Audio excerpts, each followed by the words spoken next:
السلام عليكم ورحمة الله تعالى وبركاته.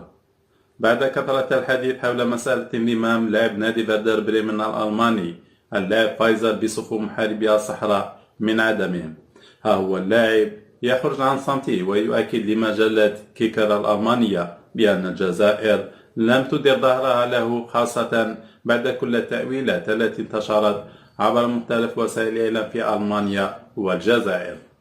وقد أكد ذات اللاعب بأنه سبق له أن تلقى اتصالات رسمية من طرف الاتحادية الجزائرية لكرة القدم، وقام على إثرها بتغيير جنسيته الرياضية على مستوى الفيفا، مؤكدا في نفس الوقت بأنه لم يتلقى أي اتصال رسمي حتى الآن من طرف المدرب الوطني فلاديمير بيتكوفيتش.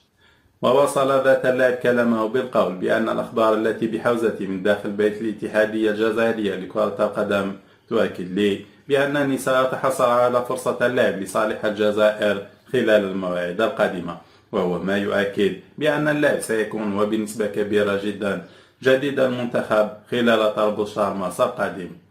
وللتذكير فإن اللاعب فايزر في كل مرة يتحدث فيها لوسائل الإعلام الألمانية ويؤكد عن رغبته في اللعب للجزائر، خاصة بعد فشله في الحصول على فرصة اللعب لصالح المنتخب الألماني. سلام.